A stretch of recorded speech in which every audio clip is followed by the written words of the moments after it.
Jumpin' In on Manx Radio. With Howard and Chris Kane. Hello. Good evening. And welcome.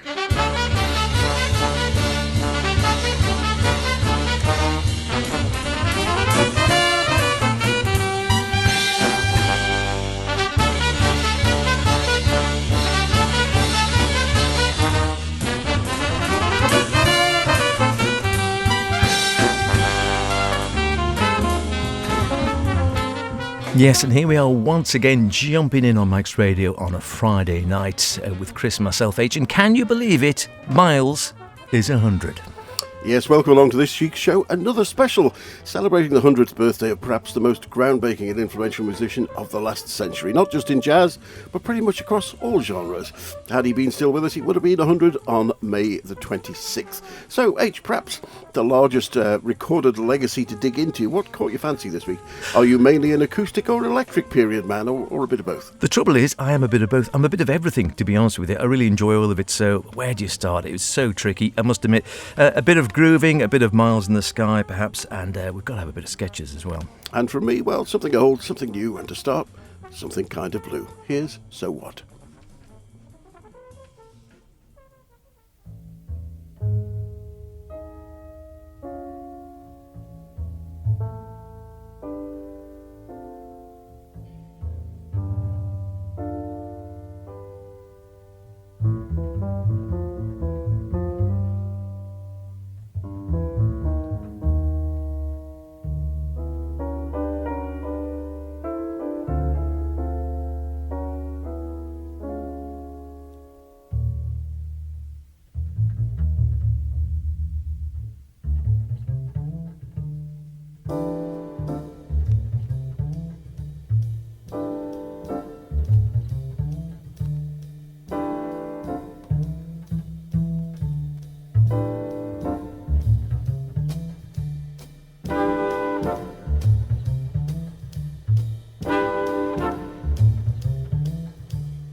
So What from Miles's seminal 1959 album, Kind of Blue.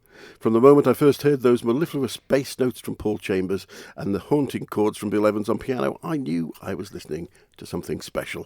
From my teens till today, Kind of Blue still sounds just as fresh as it did on the first listening, and as such is the best-selling jazz album of all time, racking up some 6.4 million sales over its 67 years so far, which is roughly twice the sales of the second place, which goes to Keith Jarrett's Cone concert. And if you don't have both of those in your collection, shame on you. Bringing together the twins horn of Cannibal Adderley on alto and John Coltrane on tenor sax, the perfect piano voicings of Bill Evans, Paul Chambers on bass, Jimmy Cobb at the drums. It was Miles's groundbreaking move away from the traditional chordal structure and the tricky unison lines of bebop to use modal playing, which really made all the musicians think differently about structuring their solos. In his autobiography, Miles describes the album as a failed experiment, as it didn't reach the heights of sound he heard in his head before the sessions. Well, hats off to what's perhaps the most successful failure of all time. Absolutely. And again, you hear, I mean, it still sounds fresh as paint and cool as anything. And of course, you know, I saw an interview with Jimmy Cobb, the drummer, on that, and the interviewer sort of said, you know, did you have any idea this you were going to be making such a special? He said, no, it was just a session. I went in, set up my drums, played and left. And that was it. You know, there was nothing special about it. And it's just two chords So What, but so interesting. You never know, do you?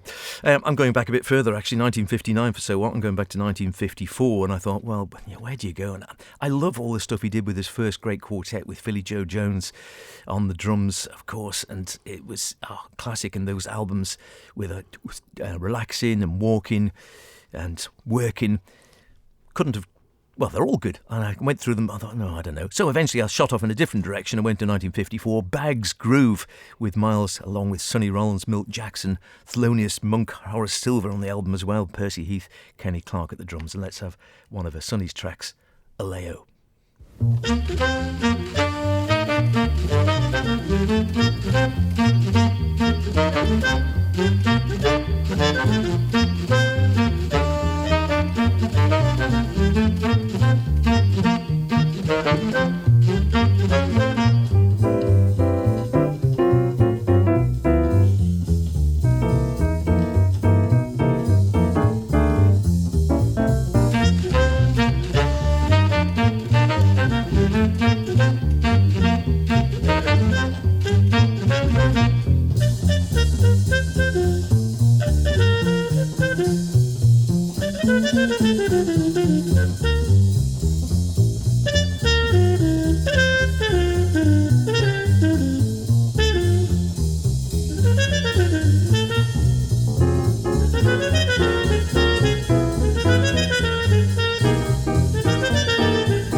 symbol at the end almost sounds like a gong, doesn't it? Recorded June the 29th, 1954. A Leo, quite reminiscent of some of the stuff that Charlie Parker used to do with Miles, or Miles used to do with Charlie, if you want it the other way around. The form of the accompaniment is a very varied one on that, and then you've got the theme there stated by Miles and Sonny Rollins, and then Percy Heath supporting them, except on the bridge there where you get Kenny Clark on the drums and Horace Silver at the piano joining in on that. Oleo, which I believe was a brand of margarine, I think is what Sonny Rollins named that after. So not, like I said, couldn't decide on the first, I think it said quartet before, the first great quintet he had with John Coltrane, Red Garland, Philly Joe Jones and such like. So, wow, what a great setup that was. From the album Bags Groove. Great stuff. You say that. You say that he had pretty good company right from the start, really. Married at 16, his father was a dentist. They'd moved into a predominantly white area. Miles was at Juilliard, but dropped out to pursue his jazz career, with his father saying, as long as you go your own path and don't just copy things. So jumping right back to the very beginning of his recording career, a much-loved standard now, and Now's the Time, from Charlie Parker's Reboppers on Savoy, recorded in New York in 1945, with a young Miles on the trumpet.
Now's the Time with Miles, aged just 19, Bird on alto, Curly Russell on the bass and Max Roach at the drums. And would you like to take a punt for the pianist? On that one, is it Dodo Morosa or something like that? No, I'll put you out of your misery. It was a 28-year-old Dizzy Gillespie. Putting his trumpet to one side to allow the kid to have a blow. Does it? Yeah, I mean, I I don't even know that I was aware that he did play piano, but yeah, he was multi-talented, wasn't he? Yeah, Savoy Records, 78, 1945, Miles' first recording session. Very nice indeed. And 100 years of Miles Davis. Sadly, no longer with us, of course, but he would be 100 on the 23rd, I think it is, of this coming month. There's loads of stuff going on. If you just Google, if you're interested in Miles, there are Miles concerts everywhere. There are Miles tribute albums coming out. I think they're re-releasing some other stuff. 26th. There's stuff going on, I believe, somewhere on another channel called the BBC. They're sort of up and coming. They're doing a whole load of stuff as well, and some Miles concerts there. There is loads of stuff if you want to catch more Miles. One of his great collaborations, of course, was with the wonderful Gil Evans and his orchestra, where they did numerous albums together. One of my favourites, definitely, I think, Sketches of Spain. It just is the voicings that Gil manages with the orchestra, and then Miles's trumpet, muted or otherwise, over the top, were just a sort of a mix made in heaven. It just worked so well, and never better than on the haunting the panpiper.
Amazing stuff, disappearing off into the distance there. The pan piper Miles Davis on muted trumpet there with the Gil Evans Orchestra and the arrangements and conducting done by Gil as well, of course, out the front there, looking as he always did, like a bit of a... In latter years, he looked like a hippie, and these years he sort of looked like, as it says in the liner notes, a diplomat who might collect ferns, or rather like that. And again, Miles self-deprecating as ever. He'd heard in 1959, which is when this was recorded again. It was a very good year for jazz, 1959. He'd heard Concierto de Aranjuez for guitar and orchestra. Apologies for the Spanish, I can never say it, by the contemporary Spanish composer Joaquin Rodrigo. And he loved it, he said, and he mentioned it to Gil, and they came up with this project. And then when they started recording it, Miles came up into the booth where Gil was sort of listening to some of the playbacks and said, I always managed to put my foot in it. He said, this Spanish experiment, I'm always trying to manage to do something I can't do. Well, I think you'd agree that he definitely could do it there. And in typical Miles fashion, he said, I'm going to call myself on the phone one day and tell myself to shut up. He came out with all these sort of quotes. Another one which I think is perhaps applicable to maybe So What at the beginning, and perhaps some of the things like In a Silent Way and some of the other music. One of his other quotes was, in music, silence is more important than the sound, and I always listen to what I can leave out. There are a lot of quotes which we can't actually use. No. He's quite fruity with his language if you read his autobiography. Next up for me, we're jumping back again to 1947. So 2 years on from his first recording, he'd had a couple of years' experience by now with Benny Carter's big band, with Billy Eckstine, and with the Illinois Jacquet Quartet before rejoining Bird in Charlie Parker All-Stars, where he introduced a bebop standard to the repertoire. Written by Miles for pianist Duke Jordan's daughter, here's Donna Lee.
Donna Lee attributed to Charlie Parker in most instances, but Miles claimed authorship in the autobiography, saying it wasn't Bird's fault, the record company just got it wrong.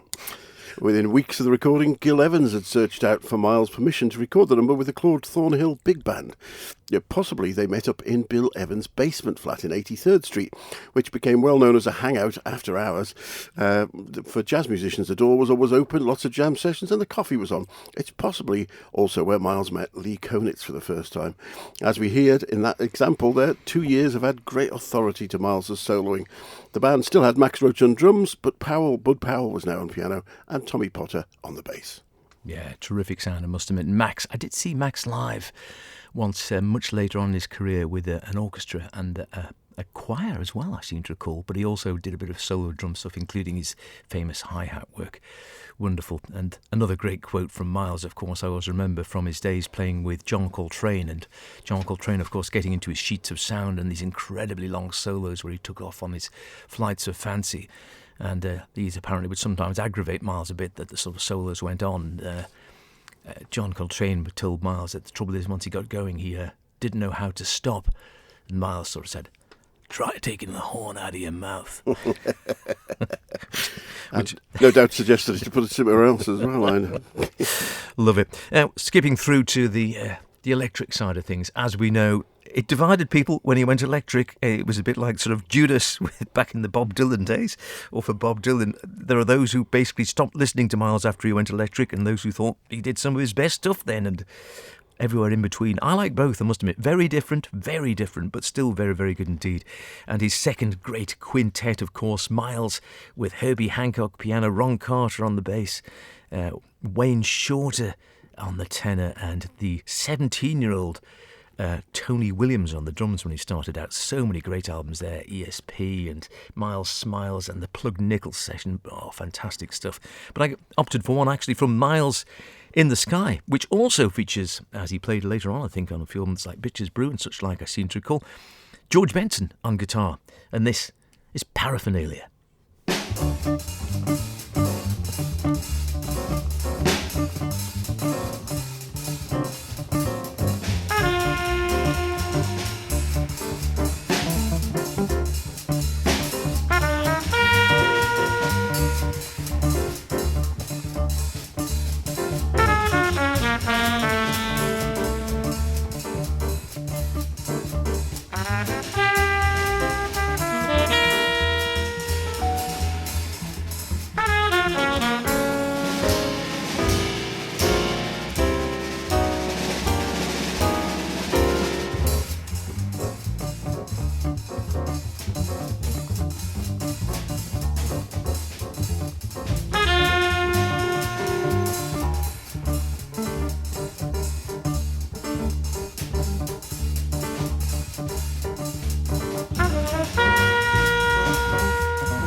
Paraphernalia, one of Wayne's, with the second great quintet, plus, as we heard there, George Benson on guitar as well. It's one of those great stop-go compositions. So effective. Love it. We are celebrating 100 years of Miles Davis and all, or trying to give you at least a flavour of some of the musical styles he captured over those years, from his earliest years, playing pretty much straight bebop right the way through to his really very rocky and at times clubby type music towards the end, where he alienated some of his older jazz audience and picked up a whole new rock-born and club-born audience in his latter years. Amazing. Never stopped reinventing himself. And picked up lots of great musicians along the way who've gone on to have fantastic and stellar careers. By jumping back now to 1951, Miles was at the top of his form then and beginning to get significantly more modern, but also beginning to suffer from heroin addiction. His playing was still on top form though on this 1951 recording with the Lee Konitz Sextet, and it shows a much more sophisticated approach to composition and soloing. Here he is with one of Konitz's originals, Aesthetic.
Recorded originally on a Shellac 78 in the Metronome label, and also in the same year as a 10-inch LP called The New Sounds from Lee Konitz Sextet with Miles Davis. That was Aesthetic, featuring Sal Mosca on piano, Billy Bauer on guitar, Arnold Fishkin on the bass, Max Roach at the drums, Lee Konitz, of course, on sax, and Miles on trumpet.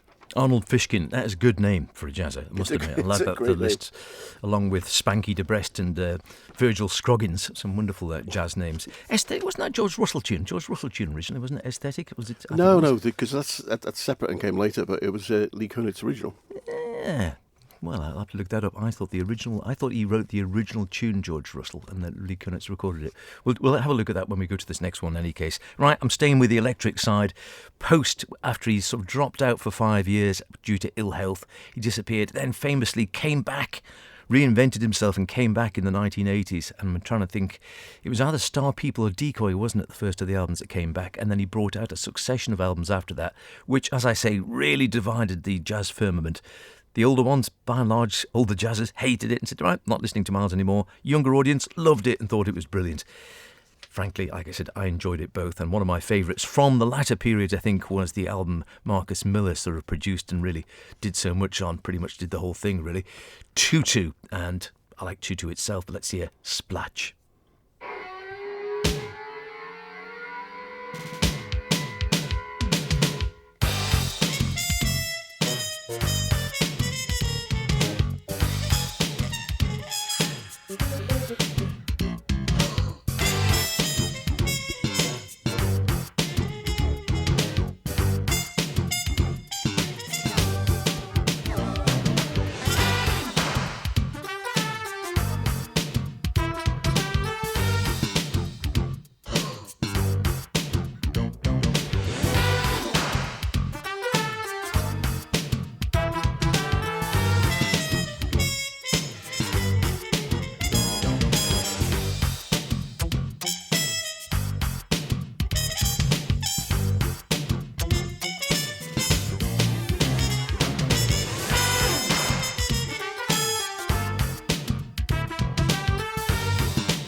Still find it funky, really good. He's a very funky bass player. Old Marcus Miller, wonderful stuff. And I do think that's one of my favourite, up there, I think, with some of my more favourite albums from the second part of his sort of career, the electric part, 1986. Tutu.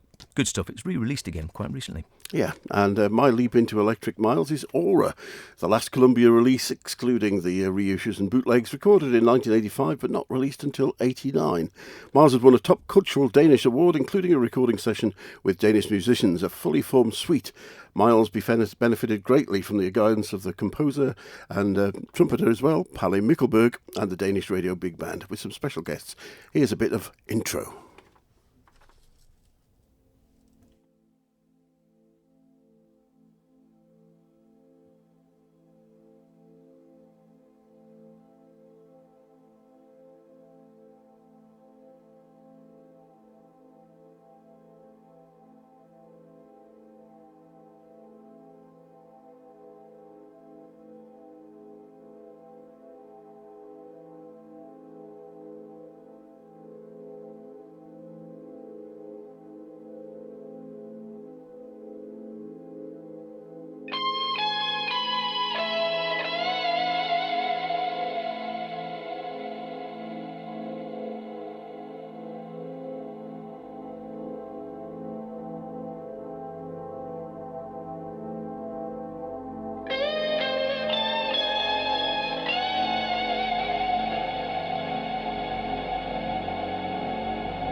Just a little taster of Aura there, a complete suite, multi-Grammy award-winning record featuring special guest Niels Henning Orsted Pedersen on bass, drummer and Miles's nephew Vince Welburn Jr. and the unmistakable guitar of John McLaughlin, and he was the man on Bitches Brew, not the other one, but never mind. Benson did plenty of things. Yeah. But this just about wraps up this Miles at 100 special. We hope you've enjoyed the show. Perhaps we've uncovered some Miles treats you haven't heard before.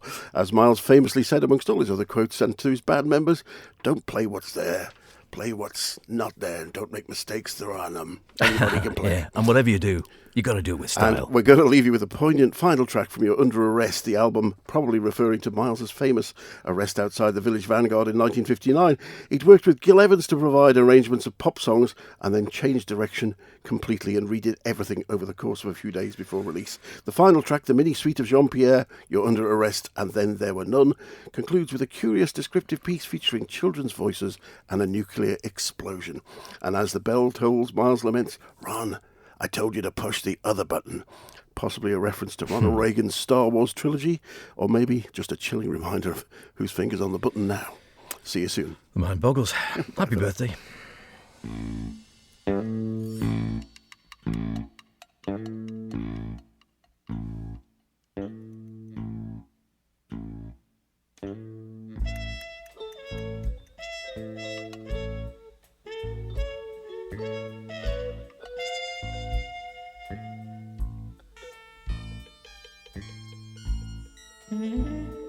Mm-hmm.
Run, I meant for you to push the other button.